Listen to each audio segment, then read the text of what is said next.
it going? Can you see on the side? Okay. Wait. Look at everybody. Yeah. Show yourself too. Yeah, look at it.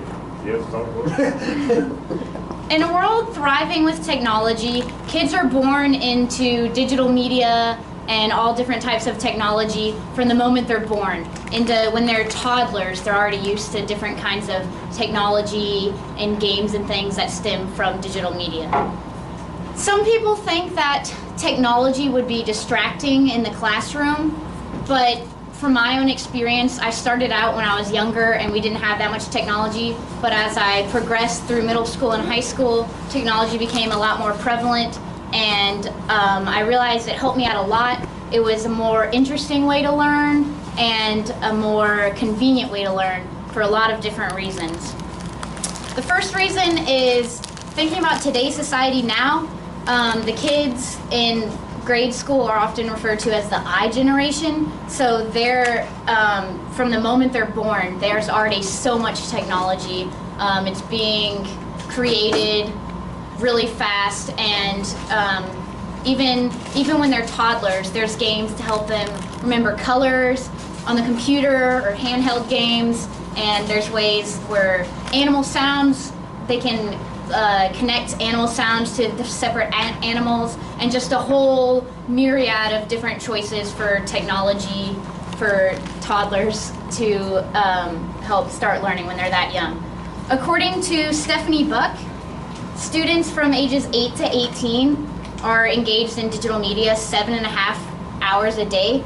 So with this information, a lot of us think that is way too much and students should not be with technology that much a day, but it's gonna happen. There's so much technology around, it's inevitable. So personally, I think that we need to foster that, all the technology that they're around, and turn it into something good. We can show them that it's not something only fun, it can be something educational, and it can help them better their lives in a world where it's necessary for you to have all this knowledge and technology.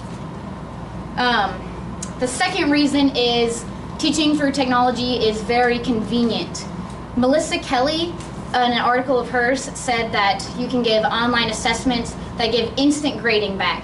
So it's very convenient for teachers because they can give online assessments for homework or even in class, and they won't have to go through all the time grading, and they can spend their time doing more efficient things, and they'll just have that instant feedback, and they'll know exactly what their kids need, what they struggled in, and all the things like that.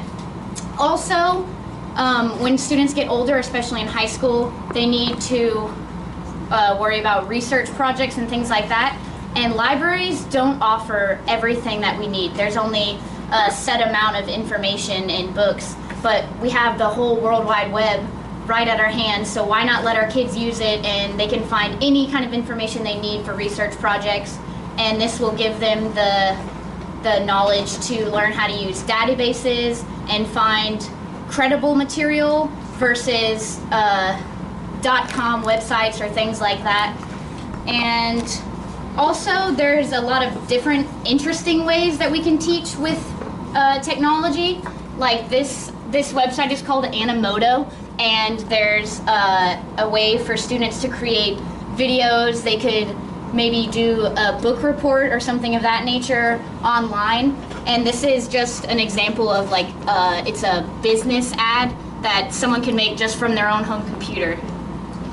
Video can be an incredible marketing tool to drive your business. So we've got slideshows going on, and they can add captions. Drive traffic to your website and strengthen your company image. It takes just And you get the idea. So it's pretty much just a more interesting way for students to send on their information to other students and their teachers. And there's also, when I was younger, I had to make a Facebook page for one of the characters in a book, and that just really gets your kids more involved, and they really want to learn whenever they get to do something cool and new like that. Also, the last reason is because they really need this knowledge in the real world. In colleges, you need to have extensive knowledge of technology. You need to know how to work with Excel, PowerPoint, and all the things for your college classes. And then, of course, in your real careers, you're going to have to know how to write emails. You're going to have to know how to write emails to your bosses and how to use Excel for spreadsheets and things of that nature. But the important thing that we do is we plan correctly. Technology can be a great tool for students if we know how to use it in the correct way. Laura McMullen says that there's 3 things that we need to take into account to plan correctly. We need to plan ahead, so know which technology we're going to use, and plan ahead in a way that we are improving traditional education. And then we need to try something new, like the Animoto or the flipped classroom method. And we have the opportunity to become an educational designer with technology, and we can develop content that our students can use and have that choice. So in conclusion, the world is thriving with technology, and we need to foster that and use that in a good way for our students and transform the entertainment type of technology into an educational type of technology, and make sure that our kids are prepared for a world of technology.